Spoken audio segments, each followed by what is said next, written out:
Hi viewers, Binas kitchen ক্রিয়েশনসে আপনাদের স্বাগতম।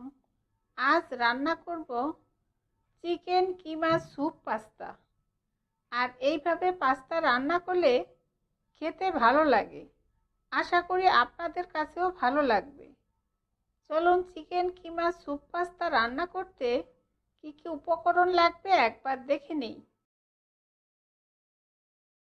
প্রথমেই লাগবে পাস্তা। এখানে 250 গ্রাম পরিমাণ পাস্তা রয়েছে। এরপর পাস্তাগুলো সিদ্ধ করব। এখন পাস্তাগুলো সিদ্ধ করার জন্য কড়াইতে পরিমাণ মতো পানি দিয়ে নিয়েছি, আর পানি ভালোভাবে গরম হয়ে গিয়েছে। এরপর পাস্তাগুলো দিয়ে দিব।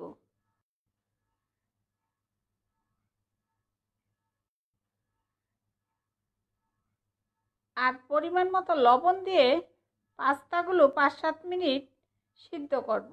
এরপর ঠান্ডা পানি দিয়ে ভালোভাবে ধুয়ে নিব। এখন দেখুন, এখানে পাস্তাগুলো সিদ্ধ করে ধুয়ে নিয়েছি। আর 3টা ডিম একটু লবণ দিয়ে ফেটিয়ে নিয়েছি।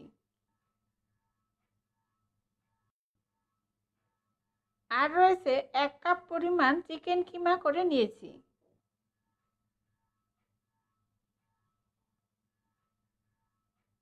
আর একটা গাজর কুচি কুচি করে কেটে নিয়েছি। আর 4-5টা টমেটো সিদ্ধ করে এরপর বেটে নিয়েছি। এখন কড়াইতে পরিমাণ মতো তেল দিয়ে নিয়েছি, আর তেল ভালোভাবে গরম হয়ে গিয়েছে। এরপর ফেটিয়ে নেওয়া ডিমগুলো দিয়ে ডিমের ঝুরি বানিয়ে নিব। আর ডিম আপনাদের পছন্দ মতো পরিমাণ নেবেন। এখন ডিমের ঝুরি ভাজা হয়ে গিয়েছে।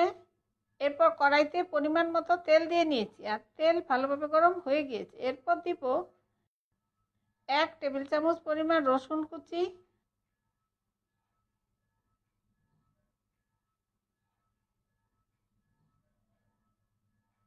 আর আধা কাপ পরিমাণ পেঁয়াজ কুচি দিয়ে পেঁয়াজ ও রসুনগুলো হালকা গোল্ডেন ভাজা হওয়া পর্যন্ত অপেক্ষা করব।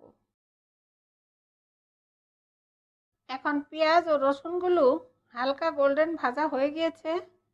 এরপর গাজর কুচিগুলো দিয়ে দিব। আর গাজর কুচিগুলো একটু ভাজা হওয়া পর্যন্ত অপেক্ষা করব। আর সবজি আপনাদের পছন্দ মতো দিবেন।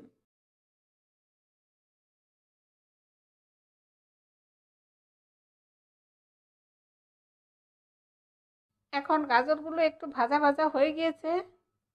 এরপর চিকেন কিমাগুলো দিয়ে দিব।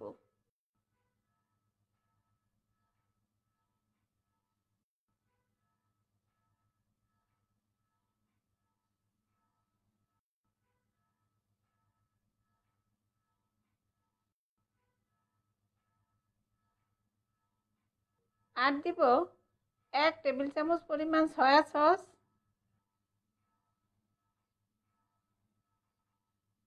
1 চা চামচ পরিমাণ গোলমরিচের গুঁড়া,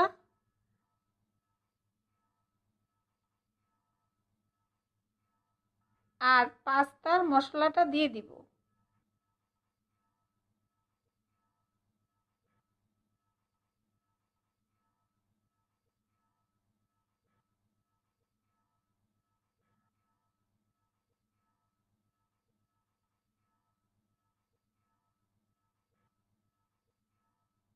এরপর সিদ্ধ করা টমেটোগুলো দিয়ে কিমাগুলো মশলার সাথে ভালোভাবে নেড়ে নিব, কিমার রংটা চেঞ্জ হওয়া পর্যন্ত।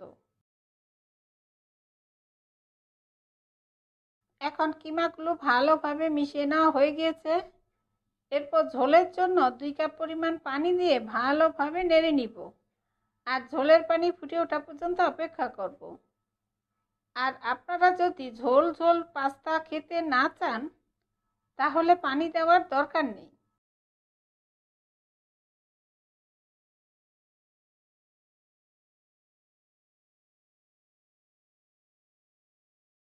এখন ঝোলের পানি ফুটে উঠেছে। এরপর পাস্তাগুলো দিয়ে দিব। আর গাজর আর পাস্তাগুলো ভালোভাবে সিদ্ধ হওয়ার জন্য 3-4 মিনিট অপেক্ষা করব।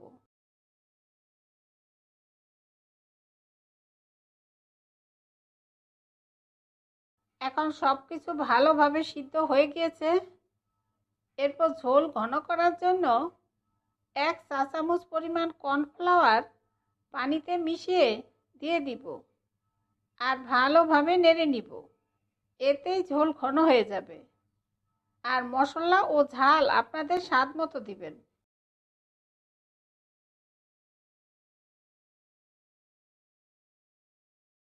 এখন ঝোল ঘন হয়ে গিয়েছে।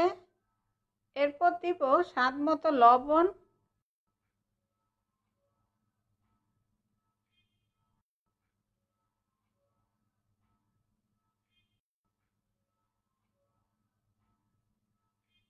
আর নামানোর আগে ডিমের ঝুড়িগুলো দিয়ে ভালোভাবে মিশিয়ে নিলেই ভীষণ মজার চিকেন কিমা স্যুপ পাস্তা খাওয়ার জন্য একদম তৈরি।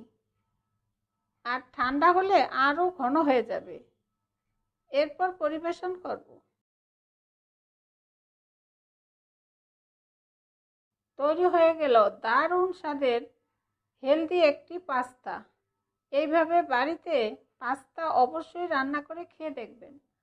আপনাদের সুবিধার্থে সব উপকরণ ও তার পরিমাণ আমি ডিসক্রিপশনে দিয়ে দিব।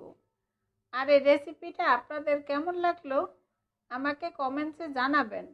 আর ভালো লাগলে অবশ্যই একটা লাইক দিবেন। আর নতুন বন্ধু হলে সাবস্ক্রাইব করার জন্য অনুরোধ রইল। আমার ভিডিওগুলো দেখার জন্য আপনাদের সবাইকে অনেক অনেক ধন্যবাদ।